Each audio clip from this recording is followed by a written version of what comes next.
Hello, everybody. Cliff Jones, co-founder, managing partner of Harvey Mackay Academy. And I'm thrilled to have with us today for the Harvey Mackay Street Smarts podcast, our guest, Joe Sweeney, New York Times bestselling author of Networking is a Contact Sport, the second best networking book you'll ever read. Joe, you're also a very successful businessman. You've owned and operated 4 manufacturing companies. You headed up the Wisconsin Sports Commission, and you ran a sports management company representing dozens of professional athletes, and you currently work with the Navy SEALs. And what we're here to talk about today, folks, is how you and the legendary leader, author, speaker, Harvey Mackay, 7 New York Times best-selling books, 2 of which the New York Times listed as among the most inspirational books ever written, up there with Dale Carnegie and the other legendary authors. So what I want you guys particularly to focus on today is how you connected and help our audience, our listeners, understand the dynamics of not only writing a New York Times best-selling book, but then actually being able to sell millions of copies, as Harvey Mackay has done in more than 80 languages worldwide. So Joe, let's talk about how you connected with Harvey and get into that story so you guys can help everybody understand what this really takes. Thanks, Cliff. First of all, I just want to say how humbled, grateful, and honored I am to be here with the legend Harvey Mackay. And I think it's because today's the topic is how do you write and execute on a New York Times bestseller? I've been blessed and privileged to have the opportunity to work with Harvey as he became a role model and mentor in my life. And I guess for the people out there, the only thing I can compare this to really is if you loved golf, working with Harvey is like playing 9 holes with Jack Nicklaus. Or if you loved basketball, it'd be like shooting free throws with Michael Jordan or LeBron James. So I just want to start by that. Just the magnitude of gratitude I have for this opportunity to work with Harvey and become great friends is I can't really talk about it in a 30-minute podcast. If your listeners have 7 hours and 7 beers, I'll go through in detail with them. But quite honestly, when I contemplated writing a book, I didn't know where to start. I wasn't a writer. So I had a conversation with a friend of mine who was at the University of Minnesota, Joel Maturi, the athletic director, and he said, if you're thinking of writing a book, there's a superstar out here or up here by the name of Harvey Mackay. And I reached out, Harvey and I connected, and it was instant. From the minute we met, there was an energy, a connection, and the enthusiasm of Harvey is one of those things that's contagious. It wears off, or it wears off. It hits you like a ton of bricks, and you're really never the same after you meet with him. So when I talked about this with Harvey, he said, I've done this numerous times. I can help you in this process. So just quickly, there are 5 quick things that Harvey said. If you're going to be on a New York Times or be on the New York Times bestseller list, number 1, you need to find a mentor. Find someone who believes in you more than you do yourself. And I was blessed because I met Harvey. And I also was fortunate to meet Jack Canfield, who was the author of the Chicken Soup of the Soul series, which he has sold over 500 million copies of that. One of the best-selling all-time books ever, that series. And then Jack and Harvey said, writing a book is important, but more important than writing the book is marketing the book.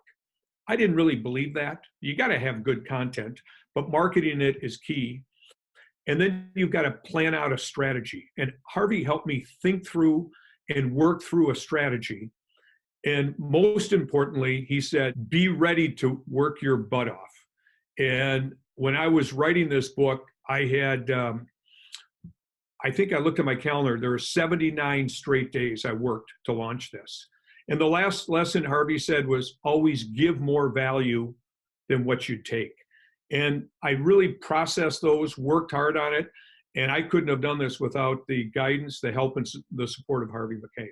So again, I'm eternally grateful for the opportunity to not only meet this person, work with him, but learn to love him. Thanks, Joe, for that. Let's swing it back to Harvey, because Harvey, I want you to help everybody understand. You get requests all the time. So what was it about Joe Sweeney in particular that attracted you and compelled you to want to help him become a New York Times bestselling author? Well, that's an easy question, and Joel, thanks for the very kind remarks. I sincerely appreciate it. No, what attracted me to him? Three things, very simply. Number one, he was a hungry fighter. Number two, he was a hungry fighter. And number three, he was a hungry fighter. Give me those three qualities, and I can take anyone, he or she, on the planet and make them successful. And of course, Joe also, though, believed in himself. He believed in his material. I had written a book, Dig Your Well Before You're Thirsty, wound up in 200 universities, #1 on the New York Times bestseller list.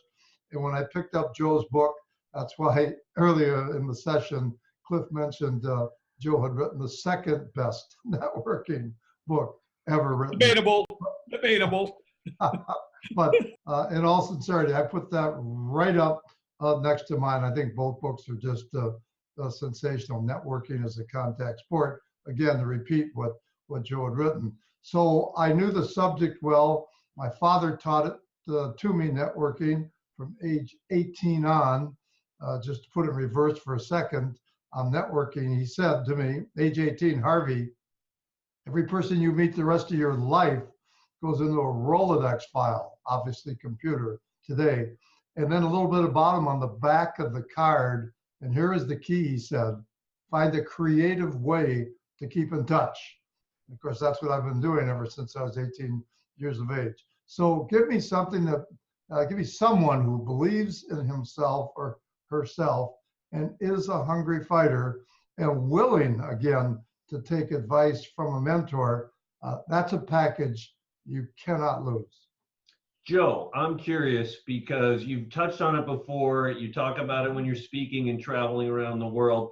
Share with everybody, in retrospect, your biggest challenges and 2 or 3 things that you would suggest to these hungry fighters that don't yet have a book and are facing some of the challenges that you've already been through and broken through.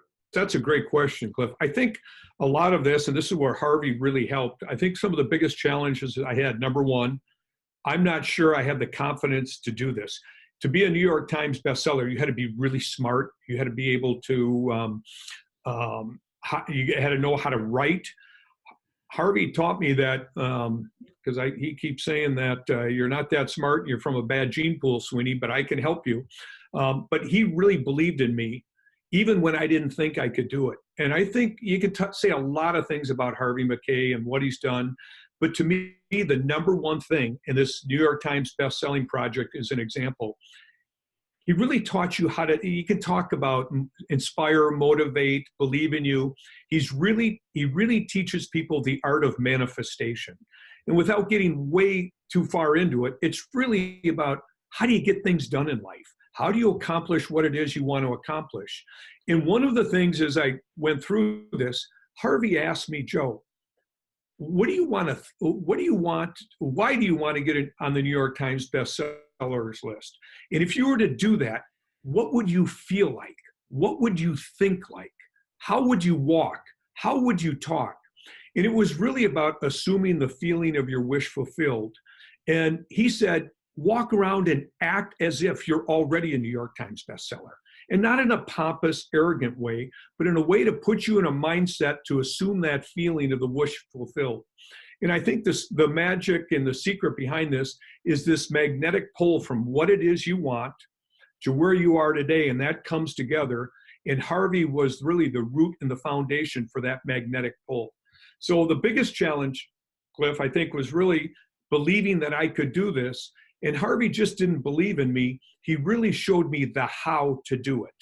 And I think, just working with him and being able to pull that off has really completely changed my life for the second half. And I can't wait to get up every morning for the next 14,386 days. Help provide it. Thanks for that, Joe. Let's go back to Harvey. Harvey, talk about some of the biggest mistakes you see some of these hungry fighter authors make in the process of creating the book and how you coach and guide them through it. Well, let me first say that practice makes perfect. Nothing could be further from the truth. You have to add one word: perfect practice makes perfect. So we have all these, I won't call them wannabes, but let me just put it in reverse for a moment and give you the stats so we know what we're talking about. There approximately last year, 340,000 books were published. 20,000 of them were business books. And now get this is not a typo, folks. There were 1 million self-published books last year, which means everyone I'm addressing today, all you listeners out there, every one of you has a book in you. So the most important thing of all is, as Joe said, number one, get a mentor.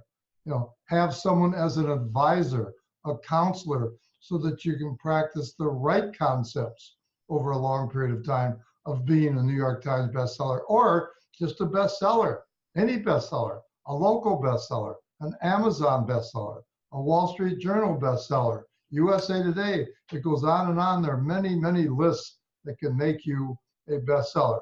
Practice the right concepts. That is really important. And then there's certain thought processes that you have to ask yourself that most people, they don't ask themselves these questions. Most important question when someone comes to me, and I've been doing this for 30 years, helping authors, and that is as follows.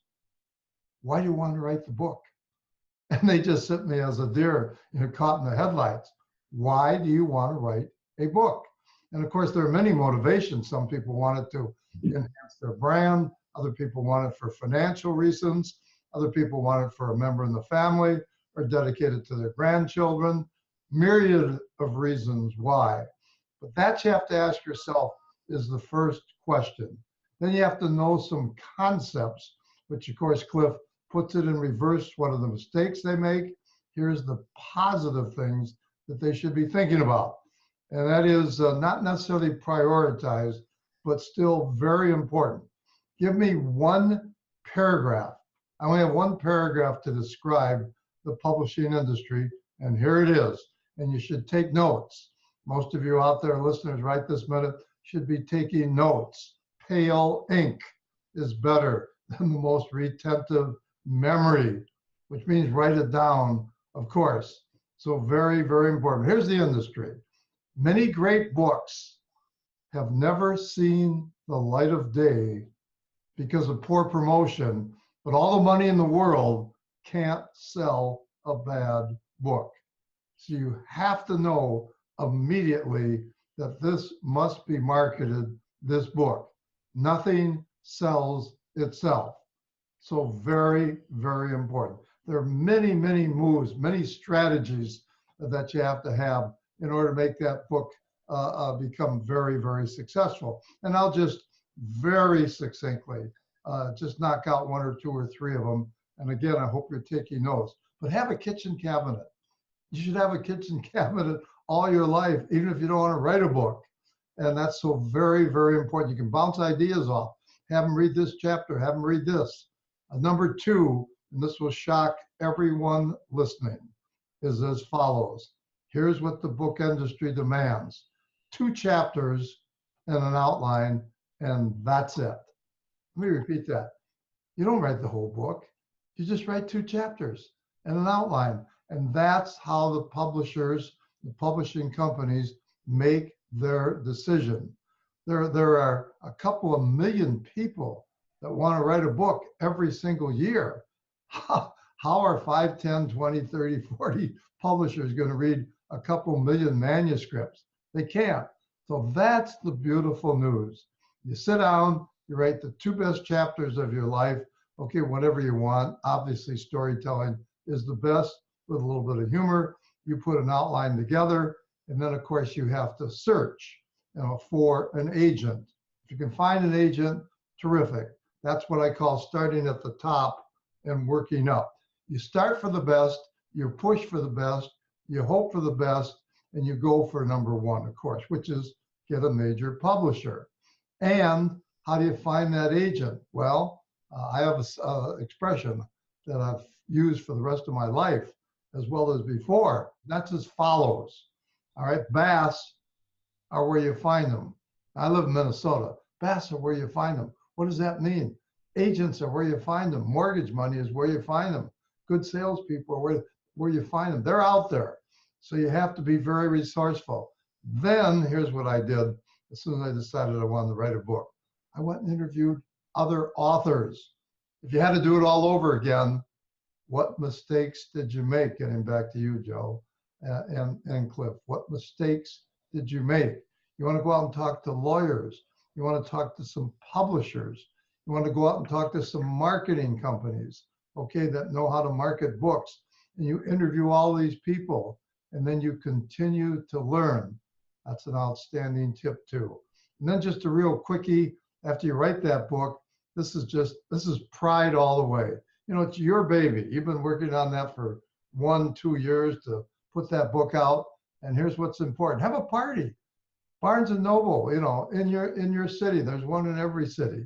All you do is go to them, tell them you want to have a book signing, tell them that you're going to invite 100 of your friends, whatever, maybe a little wine, a little music, have a great time. That's a good way to kick it off as far as getting your book published.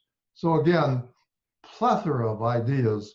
I could go on and on and on for hours as to what you have to do, but don't ever forget, practice makes perfect. Not true. Perfect practice makes perfect. All right, guys, I want you both to take a shot at answering this because it comes up all the time today for new authors. Self-publish or traditional publishing? We all know that the industry's changed quite a bit. So Joe, you take the lead on this. If you were to write another book with the intention of making it a New York Times bestseller, an Amazon bestseller, what would you advise people to do based on what you would do? I think the key thing is if you can find a publisher, get a publisher. They will help you with distribution. They'll get them in all the bookstores. But I think a key thing to keep in mind, and Harvey knows this better than anyone, is unlike decades ago, publishers could help drive book sales. You know, unless you're Hillary Clinton or George Bush and they give you a big advance, publishing companies won't really market and push and promote your book. You are primarily responsible for that. And I think a lot of people who go in to publish a book with a publisher think they will pave the way for them. That's not the industry anymore. At least that's my experience. So you've got to be your own promoter. You've got to be your own marketing firm. You've got to get the word out there because publishing firms, unlike decades ago, won't do that for you. So if you could find a publisher, I would say do that. But keep in mind, you're the marketing arm and the promotional arm for your content, your book, and whatever it is you want to do, whether it's speaking or reinventing yourself, whatever it is, you are ultimately responsible for that. Spot on. I agree with you wholeheartedly.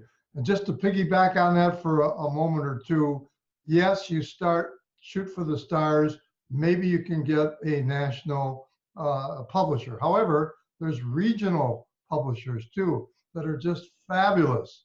But then the beautiful fallback is, as I mentioned at the top of the program, is 1 million, books last year. Only 340,000 published, 1 million self-published. And remember, a lot of books have been self-published, become popular, and then a publisher will pick it up. Wow, look what Joe Dokes did. Look what Mary Jones did.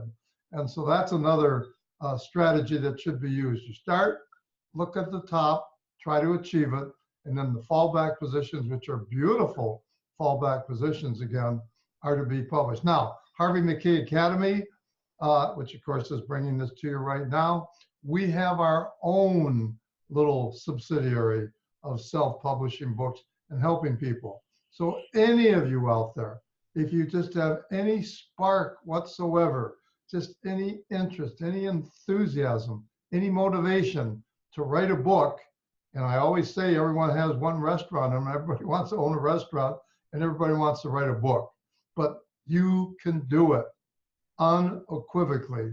It is easy when you get help. So we've got our people here that help you find your agents. We get you published. We market the book. We help you write the book. We've got a beautiful team of experts that can do that. And you'll know immediately. So you can just follow the Harvey Mackay Academy and you'll find a lot of authors and book information and book publishing on that site. Harvey has always said, when you work with me, you'll get a 10 times return on your investment. I'm going to challenge that because what I have noticed is that it's not a 10 timeser. and I've studied the economics of people who've been touched by this academy and Harvey Mackay, I would say it's 100 times. And so just as you think about this and going into a program with Mackay, the Mackay Academy, if you had $1,000 and someone said, if you work at something, I can give you 100 times return on investment, would you take that deal? I would, and I have. And so this is just kind of a sidebar for the Mackay Academy, because to me, it's 100 times return. It's not a 10 timeser. So Harvey, I'm going to challenge your 10 times. I think you're more of a 100 timeser. I never spent a penny, quite frankly. I've always made an investment, and that's no question about the investment. It's always come through. And one more thing to our listeners that are contemplating writing a book. Biggest room in the world is the room for improvement. And each and every one of you can take your game to the next level. All right, Joe, back to you, because I want you to give our listeners or viewers a dose of reality, talking about the hard work it takes. You mentioned earlier the publishers aren't there to market the book and sell the book. The onus is on you as the author. So walk our audience through the truth about the work involved. Well, one of the things that Harvey taught me early on was this. Joe, you could go out and individually and talk to people to get them to buy some books. But Harvey introduced the term the 800-pound gorilla. There are 800-pound gorillas out there. Harvey Mackay is one. In that, he has a following that if you connect with someone like Harvey Mackay or Jack Canfield, who's got millions of followers, and it's just not you communicating with them, you can network and build trust so they know you, like you, and trust you. And if you can get to that level and create a team of 800-pound gorillas, that can help you launch your book. And you've got to communicate this and coordinate it so it's all launched at the same time. But simultaneously, what Harvey taught me was, he said, get out there. It's sort of like the theme, dig your well before you're thirsty. He said, once you have the book done, create as many speaking opportunities as you can. And so I had literally dozens and dozens of free talks that I gave to companies, and they would buy 200, 300, 400, 500 books. But I did that for literally 90 days before the book was launched.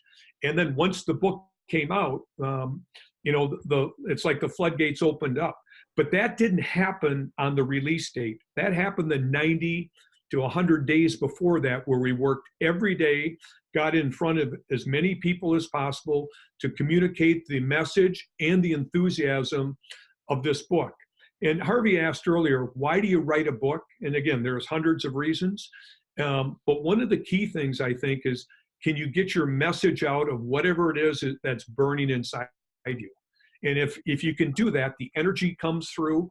And I think even if you're not a great speaker, sometimes you got to have good content, good stories. But if you can bring energy and enthusiasm, that can really help inspire an audience just by how your book has impacted you, and you share that with the world. If I may just insert another idea or two that I want to make sure I cover before we end this program. And that is as follows. Titles mean everything. Endorsements mean everything. Little things mean a lot, not true. Little things mean everything. Example, if you were to read my 7 books, if you were to read my 1,500 columns, I'm still writing a national syndicated column for 10 million newspapers, about 100 different cities weekly. Been doing it the last 25 years. And then all the speeches I've made, one a week on 6 continents for the last 30 years. Take all that material bundled up, and you'll see the small print under the small print will be whispering to you, prepare to win. Prepare to win. That's the gist, and one of the most remarkable things that I've come up with in my lifetime, those 3 simple words. But guess what? Go into a bookstore. Would you rather buy Prepare to Win or Swim with the Sharks without being eaten alive? Would you rather buy Prepare to Win or Beware the Naked Man who offers you his shirt? Or again, Dig Your Well Before You're Thirsty? Or Shark Proof, or how to get a job. Getting a job is a job. Use your head to get your foot in the door. Another book, on and on. Mackay Business and Way of Getting Your MBA in the Real World. So titles are important and subtitles are important. Don't ever forget them. A couple of subtitles of mine: do what you love what you do, and deliver more than you promise. Swim with the Sharks Without Being Eaten Alive. Main title, subtitled on the cover: outsell, outmanage, outmotivate, and out-negotiate your competition. A little bit better than just 3 words: prepare to win. And then endorsements. And any listener out there can go get some endorsements with a little bit of creativity and hard work. And I'm very proud that 30 years ago, I started and maybe made a little switch in the entire country, if not the world, on endorsements. Everybody used to have every business book had 3, 4, 5, 6 business people, that are in business. Nothing could be further from the truth as far as getting results. They don't necessarily pay off on effort, they pay off on results. And we're here, Joe and I, to help you get the results. And so those endorsements, just give you my philosophy. I didn't just go get 4, 5, 6 business people, put them on the back page, maybe a few of them in the beginning of the book. No, I got Democrats, I got Republicans, I got people and groups that didn't like each other, but they all agreed on one thing: they liked Harvey's book. So you want people from different constituencies, not just all business people, if you're writing a business book. Again, I repeat, and I say this to myself every day: little things mean a lot. Not true. Little things mean everything. Harvey, perfect segue to talk about creativity and what you recommend to help budding authors, writers, speakers really get into the highest creative mode. And then, Joe, I would like you to comment on that, please. Okay. First of all, most people out there do not understand there is none, nada correlation between IQ and creativity. Every listener, watcher out there can become more creative than they ever dreamed about. And that, of course, is very important. And you can teach yourself that. Just a little example again on titles. I went to an advertising agency, and the CEO happened to be, she was a woman, very creative, never read a business book in her life. She went out and got 9 other people, 10 people in a room for 4 hours one evening. None of them had ever read a business book before. And she then got on, turned on the television, showed a little bit about business. She had them read magazines and clips and books and chapters during those 4 hours. And then they'd come up with ideas for 4 straight hours on what the title of a good book would be. We wound up with 150 titles at the end of 4 hours, of which Swim with the Sharks Without Being Eaten Alive got more gold stars than the other red and blue stars that she gave them. They all started out then with 15 red, gold, and blue stars to put up there on the board. So creativity is important. You have to read creative books. You have to go around and hang out with creative people. You have to push yourself. Again, just myriad of reasons that you can do and strategies that you can think of by being creative. Well, here's the thing. I think logic can take you from A to B, and creativity can take you anywhere. And I think if there's any blessing and gift I received from Harvey Mackay is this. He really can teach you how to think outside the box. And so one of the things that I've learned from Harvey is, as I've gotten older, it's not so important to have all the answers as much as it is an ability to ask really good questions. And one of the things that Harvey challenged me as I was writing and marketing this book, he would always start with questions. Hey, Joe, what if? And he would ask a question. Or, Joe, have you ever thought about? And he'd ask the question. So I think part of stirring the creative juices is more about asking good questions. And most of us ask a lot of questions ourselves. We get into this negative self-talk. But to have a positive mentor like Harvey to share his insights and to ask good questions, I think can help really spur that creativity. All right, we're getting close to the end of our time today, gentlemen. So in leaving our listeners, our viewers, with one biggie thought to focus on, Joe, you can go first. Is there one particular thing that you would suggest to authors that have a book in the works or a book on the market and they're having a challenge selling the book? Well, there's two things. There's a challenge about writing and a challenge about launching. I think the writing, and Harvey talked about some of this, is number one, ask yourself, why do you want to write the book? And I think once you have that big enough why, the how becomes much easier. But most people don't really understand the why.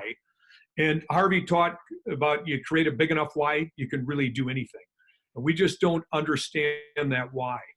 And then without sounding redundant, in the whole process of marketing and promoting it, create your 800-pound gorillas, have this strategy and be able to have a mindset of flexibility, because as you do this, there are certain markets that your content will resonate with. And I think too many times we get so rigid, Cliff, in our marketing approach, and we said, oh, that's not going to work. Again, another lesson from Mackay, sometimes you got to keep throwing stuff at the wall and see what sticks. Because the biggest challenge that authors have, I think, and I'll use this term, and Harvey has done this many times in his life, is how do you reinvent yourself? And every single book that Harvey wrote and marketed was really a reinvention of Harvey Mackay. He's done that professionally with many of the things that he's done in his work world, and he's also done that in his book world. So number one, I think have a plan, execute, work like hell, but also be able to accept it's not failure, and I don't want to call them mistakes. Sometimes they're just mistakes, and be comfortable with that, and eventually you'll find that niche. I've tried a lot of different things. A lot of them didn't work, although I don't talk about them, because most people just want to hear what works. So these are the lessons I've learned from Harvey. And again, Cliff, I'm grateful beyond description to even be on this podcast today. Harvey, any parting thoughts for our audience? Well, reminder, Joe, you talk about the 800-pound gorilla. I also said to you on many occasions, the elephant, sits where he wants to.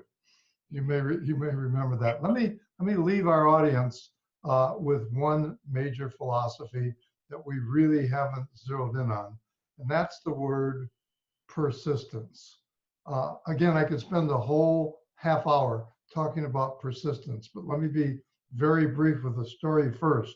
The correlation is, of course, exactly the same. I'm 21 years old. I get out of college. I go to work for an envelope company. They throw the yellow pages at me. Good luck, kid. And I'm having all kinds of problems. I'm there for 1 month. I wait for the senior salesperson to walk in, Mr. Carpenter. He's in his 80s. I looked at him as a kid, just 26 years old. And I said, I'm having problems, with questions and selling. How long do you call on a prospect? I'll never forget his answer, as if it were yesterday. He said, it depends on which one of us dies first. And that, of course, is persistence at its zenith. Therefore, you must be persistent. Just one book story, Wayne Dyer. He wrote Pulling Your Own Strings in Your Erroneous Zones. For those of you who may not have heard of him, one of the greatest authors of all times. He went to 20, 25, 30, 35 publishers, couldn't get published. So he published the book himself. He threw a couple hundred books in his station wagon, in those days, as it was called. He started traveling across the country. And I mean, we're talking about Mickey Mouse stops, no major cities, just a few of them. So one day, though, he's in San Francisco, 3 a.m. in the morning. That's when they would have him on. He was talking about his book. And then he was saying to all the people listening, which were 3, 4, 5, 6 people probably, 3 a.m. in the morning on a week station, that he would be at such and such bookstore, or these books would be at this store tomorrow morning. Believe it or not, ironically or not, one of those 6 persons happened to be Johnny Carson. And Johnny Carson was blown away, had him at his studio, interviewed him, and the rest is history. Wayne Dyer is a household name. So Harry's going from city to city, town to town, state to state, no luck, nothing, and he just consistently kept being persistent. And Chicken Soup for the Soul, they went 33, the two co-authors, they went 33 days. Mark Victor Hansen was Jan Canfield's partner. 33 publishers, and they had 33 no's, and they struck on the 34th.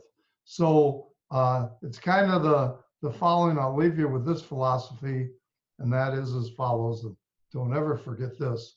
When nothing ever seems to go right, I sometimes think of a stonecutter hammering away at his rock 100 times without a dent in it. And yet on the 101st blow, the rock will split in two. And I know it was not that blow that did it, but all that had gone before. If you're now in the practice and practice to get it right, you'll never make the 100 blows that makes the breakthrough on the 101st. Good luck.